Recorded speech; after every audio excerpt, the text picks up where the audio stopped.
Well, that's interesting. So, Axe Woves was supposed to die at the end of season 2, and they cut out his death. Now, I don't know about you, but I don't. My ability to notice things isn't that great on these shows, but except for when they first met, Mo-Katan, Din Djarin, Casca Reeves, and Axe Wolves, when they saved Din and Grogu, I don't believe we saw him after that. When they went in the book of Boba Fett, I think they were in when Din and Boba Fett went to claim them. It was just the two girls. And at the end of the season, I only saw the two girls. I did not see X-Wolves at all. So we went from he was supposed to die to we don't see him at all. So, and that kind of sucked because I thought, they were like the Three Musketeers. They all went together everywhere. And I didn't see him. And so this was a really big shock. So let's see. Where did she mention this? Let me see. So, and it was Katie Sackhoff that revealed this. So Katie Sackhoff was a guest on Christian Harloff's The Big Thing podcast, where they talked all about the most recent season of Star Wars The Mandalorian. During their conversation, Sackhoff revealed how Axe Woves was supposed to die in season 2. Axe, we knew he was supposed to die last year. That was the thing that no one could talk about, Sackhoff said. There was this moment where he sacrifices himself in that episode. We shot it in season 2. I wish she would have gone into more detail as to when this was supposed to happen. Was he replaced by Luke? Was he supposed to be doing something else at the same time? It would have been really, really nice if she went into more detail. And maybe she does on this podcast, and this article just doesn't go into that detail. But it would have been nice to find out the specifics as to how he was supposed to go out, besides just saying he was supposed to sacrifice himself. Because the way things went down on the show, I can't imagine anyone but a Jedi Master or a Force user being able to do what happened. Because of how just so strong the Dark Troopers were. That it would take someone like Luke. I mean, it could have been Ahsoka as well. Like I said, someone strong in the Force. Which, at this point, Grogu didn't even know he was that strong in the Force because PTSD. He was hiding his trauma, which you can't blame the kid. So, yeah, I would have loved to have seen... And since it was shot, that means that the footage is somewhere. So, I don't know, maybe it'll end up on a DVD and they would, as an alternate ending, and it would probably leak into the internet or something. Because I really would like to see how exactly was it supposed to go down. And I'm glad they didn't. But we went from, Axe Woves was supposed to sacrifice himself to no Axe Woves at all. And I was kind of bummed because I thought that they wouldn't say everywhere together, but that they were a group. So to see just Bo-Katan and Koska Reeves, and no ex-Woves at all. I I was kind of bummed because I'm like, wait, did they decide to just go with these two and ignore him? I I would love to know where he was then, because he certainly wasn't with the rest of the Night Owls. Um, let's see if I have anything else. Let's see. Not about that, but apparently Dave Filoni is teasing the Mandalorian movie details. And let's see if I can glean anything out of this.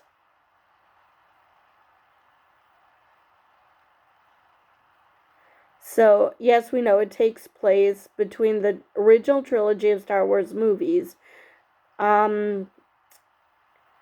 Let's see. The New Republic, the years between the two trilogies saw the New Republic aiming to maintain order in the galaxy, and regardless of their intentions, there were some unexpected consequences for this organization. Unexpected? You think using a mind flayer will have unexpected consequences? Let me see. Let's just keep a lot of the fascist framework in place. What could possibly go wrong? I'm not sure that would be an unexpected consequence. You'd have to be pretty dumb to not expect that. Let's see. So Filoni basically wants kids to have the same feeling he had when he watched A New Hope, the rebels versus the Empire. I thought something in the expanded universe that was very easy to understand was in the New Republic and the remnant Empire, that the tables have turned a little bit, which they seem to have. The New Republic is acting like the Empire. And in this article, it mentions how the Empire is acting a bit more like the rebels because they don't have the resources. But at the same time,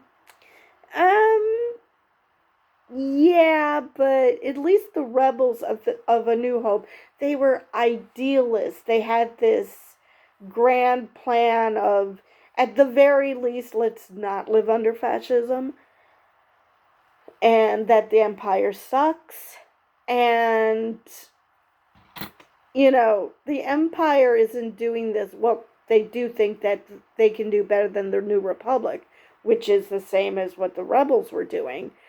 But it's not an idealized society because I guess it is, only in their idealized society, they call the shots and everybody else is under their boot. So technically it's the same thing, only the rebels were more Pollyanna-ish. This, let's make a society where people don't hate each other, and they ended up making a society where, yeah. So I guess I can see that there's more similarities than I thought. Let's see. So this some kind of crappy news. Boba Fett actor claims he was supposed to return in the Mandalorian, but nobody rang. Which is sad, because I like Boba Fett. Now, granted, the way the season 3 finale ended, I like that they were, oh, what the hell with these stupid ads. I would have liked to see Boba Fett. That would have been fun, because if nothing else, the whole concept is to bring Mandalorians together. Boba Fett, for good or ill, is a Mandalorian. Sabine Wren is a Mandalorian, so it would have been nice to see these characters come and help retake Mandalore. However, it was also really nice that they just used the characters that they had established this season and that it was a more insular endeavor, like using R5 to help Din and Grogu get to Moff Gideon's office, which I thought was awesome. So I, but yeah, I can see where, I kind of missed not having Boba Fett and others coming to help out. Because, like I said, Boba Fett's a Mandalorian. He should have been, especially in this new, friendlier armorer who accepts that there are all kinds of different types of Mandalorians. You don't have to just be one particular clan to or covert to be a Mandalorian. So it would have been nice to see Boba Fett and be introduced to Sabine Wren. Well, for me to be introduced to Sabine Wren. And but on the other hand, it worked out the way it was supposed to. Tamura at least was able to voice the clones, so at least he got some work. But from the article, Tamura Morrison recently revealed that he was anticipating a return to the series. The actor didn't confirm the extent to which he was anticipating a return, as he appeared in multiple episodes of Season 2 of The Mandalorian, so it's unclear at what point in the development process it was teased that he would return before the series opted to avoid any appearance. Let's see. During an appearance at the Supernova Comic-Con and Gaming Convention in Melbourne, Australia, per MSN, the actor admitted, "I was supposed to be in The Mandalorian Season 3, but nobody rang me. I was waiting for the phone call in New Zealand, waiting and waiting to give up, and wanting to give up." Yeah, if you're under the impression that you're going to be on a show and they don't even bother to call and say, we decided to save you for this or something. I know that everybody understands this when it comes to a job. If you don't want my services, fine. Just let me know. There's nothing wrong with, not being ghosted. You don't want to be wondering, did these people, are they telling me that they don't want me in this universe anymore? They're gonna completely drop Boba Fett? Nothing. Crickets. So that sucks. That really, really sucks. Let's see.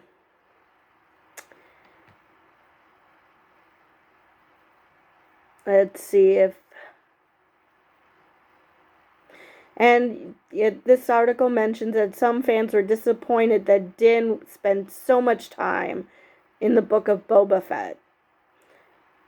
Morrison similarly joked about those deviations from his character's story. "Well, that Mando guy stole a few chapters of my book," the actor shared.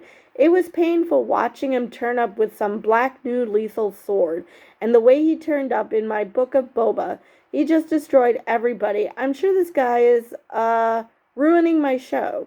But I couldn't say anything. I'm not the writer, so I have to bear it, I guess." I feel bad for him. I mean, he loves Boba Fett so much. But, at the same time, if you remember in the original series, he wasn't the fearsome bounty hunter that they claimed he was. But, I get it. He's been playing this character for years, for decades. And so, I get it. But, so I do feel bad for him. Let's see.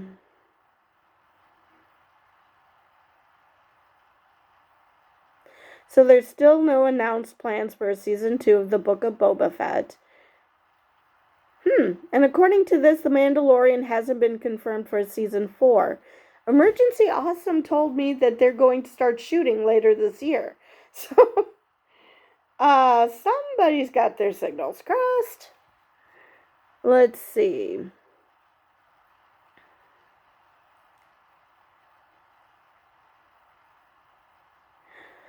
So this article also suggests that in Dave Filoni's movie that we might see Boba, which makes sense because it's gonna be an all hands on deck type of movie. It's Emergency Awesome has framed it as the Star Wars version of Endgame, in where everybody has to come together. Absolutely everybody. No matter what big of a character you are, or how small of a character you are, everybody comes together to take down the big bad, which is Thrawn. So hopefully we'll see him again because, like I said, I like Boba Fett. I like Fennec Shand. I would love to see them again.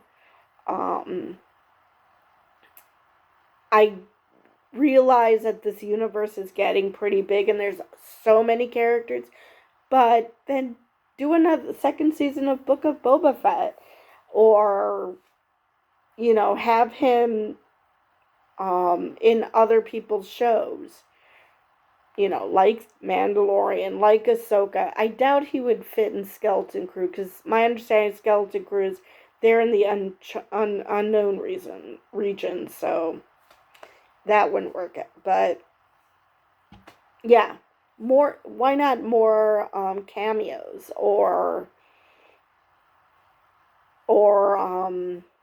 flashbacks or something? I would love to see that.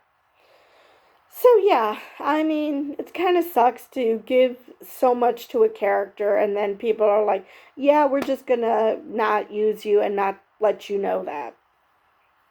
I mean, why not? Why not at least say, oh yeah, it just didn't work out for this season, but we plan on doing this. Or we're trying to find a better place to fit you or something. Because that's just, Anyway, I think that's all the Star Wars news I have.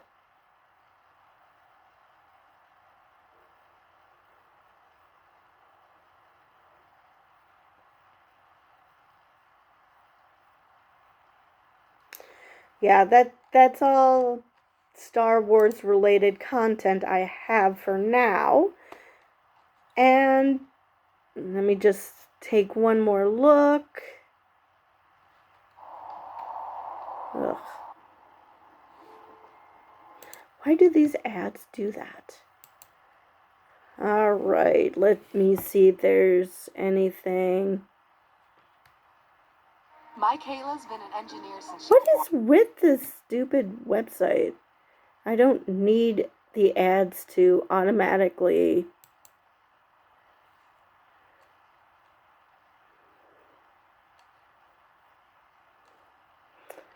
So, you deserve a better credit score.